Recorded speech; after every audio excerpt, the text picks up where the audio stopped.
नमस्कार, मैं हूं राहुल सिन्हा। सत्ता के सभी न्यूज मित्रों का स्वागत है। सबसे पहले सत्ते पे सत्ता, यानी 7 खबरें और दिलचस्प जानकारियां। आज सत्ता में सबसे पहले हम माफिया मुख्तार की मौत वाली मिस्ट्री के वो पन्ने खोलेंगे जिसमें चौंकाने वाले दावे हैं, चिंगारियों से भरे बयान हैं, कई सवाल हैं। वैसे पोस्टमार्टम रिपोर्ट में यह दावा किया गया है कि मुख्तार की मौत हार्ट अटैक से हुई, लेकिन न्यायिक जांच के आदेश भी दे दिए गए। फिर हम आपको संदेश खाली के उस माफिया से मिलवाएंगे जिसका अपने इलाके में मुख्तार जैसा खौफ था। सत्ता द्वारा संरक्षित रहे इस माफिया का नाम है शाहजहां शेख। इसी शेख ने अब सीबीआई के सामने चॉकलेट बम और साइलेंसर गन वाले खुलासे किए हैं। इस पर भी हमने सत्ता की एक विशेष कुंजी तैयार की है। इसके बाद एक बड़ा सवाल, क्या करीबी नेता अरविंद केजरीवाल से उचित दूरी बना रहे हैं?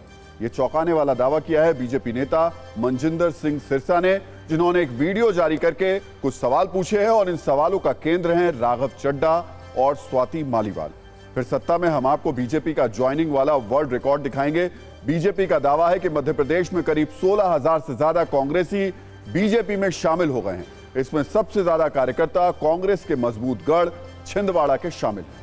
वैसे कांग्रेस के लिए एक आईटी वाला संकट भी है। इनकम टैक्स विभाग ने कांग्रेस को 1700 करोड़ रुपए का नया डिमांड नोटिस जारी किया है। इस पर अजय माकन का कहना है कि आईटी की कार्रवाई का आधार पूरी तरीके से मनगढ़ंत है। इसके बाद सत्ता में हमारी महिला न्यूज मित्रों के लिए एक जरूरी खबर। अगर आपको हेयर स्ट्रेटनिंग करवाने का शौक है या आप उसको पसंद करते हैं और अक्सर पार्लर में जाकर के बालों को सीधा करवाते हैं, तो इस खबर को बिल्कुल भी मिस मत करिएगा, क्योंकि इसमें किडनी के खराब होने वाला अलर्ट नोटिफिकेशन है।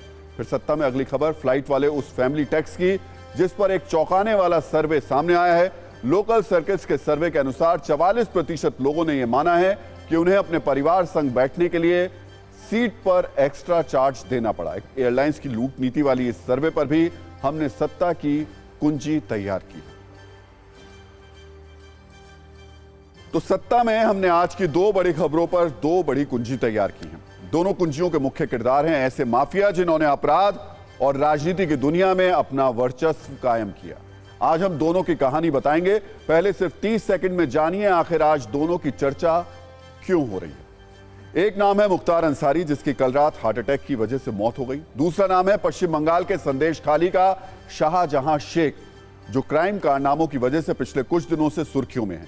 सीबीआई की पूछताछ में उसने चाइनीज बम वाले कई विस्फोटक खुलासे किए हैं। एक तरफ मुख्तार अंसारी की मौत पर प्रतिक्रियाओं का सैलाब आया हुआ है, मौत को लेकर कई दावे और सवाल किए जा रहे हैं।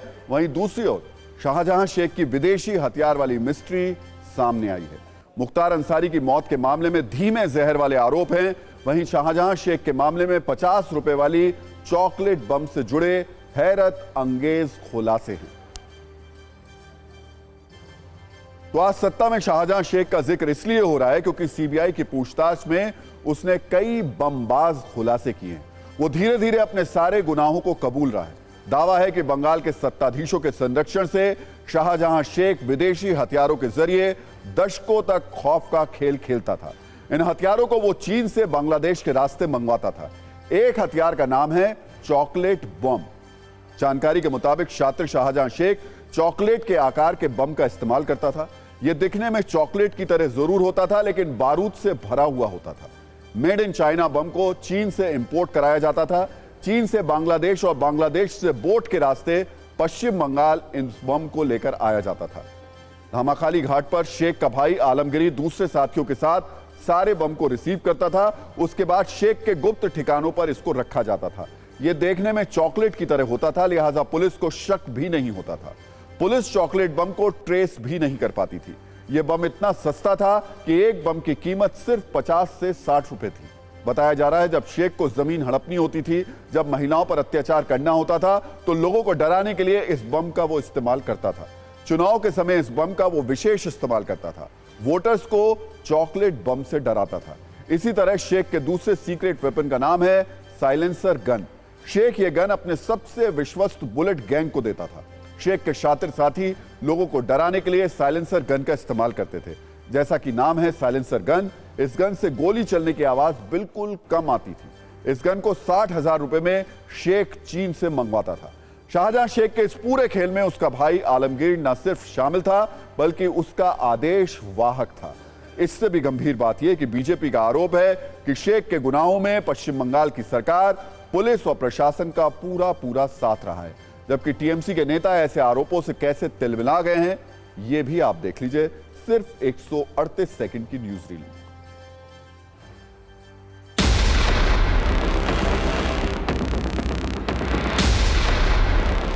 सीबीआई की पूछताछ में शेख शाहजहां ने यह खुलासा किया है कि उसके पास चाइनीज बॉम्ब और चाइनीज पिस्तौल थे, जो कि वो संदेशखाली इलाके में दहशत फैलाने के लिए यूज किया करता था। इसके साथ साथ ये भी पता चला है सिर्फ शेख शाहजहां नहीं, उसका जो बुलेट गैंग था उसके पास भी ऐसे साइलेंसर पिस्तौल थे।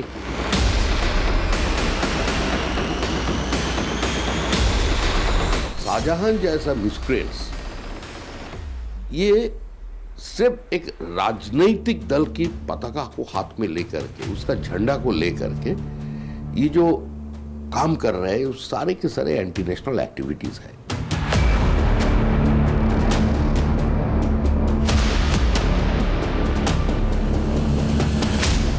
बंगाल की जो सरकार है वो इंटरनल सिक्योरिटी के लिए पूरा रिलैक्टेंट है।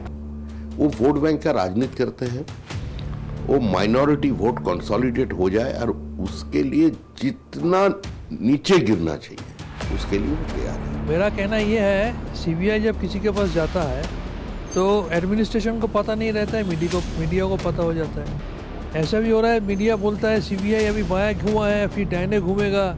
एडमिनिस्ट्रेशन को पता नहीं होता है, पुलिस को पता नहीं होता है। अभी सीबीआई को क्या बोला है आपको कैसे पता हो गया? सबसे पहले तो ये कोर्ट में लाना चाहिए, मीडिया का पहले सामने क्यों लाया?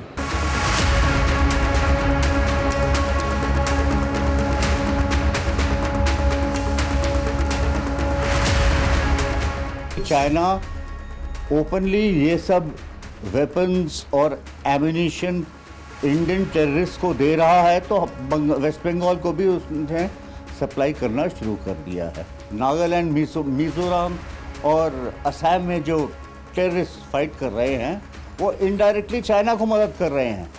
तो शाहजहां क्या उस ग्रुप का टेररिस्ट है कि नहीं, ये एक क्वेश्चनेबल इश्यू है।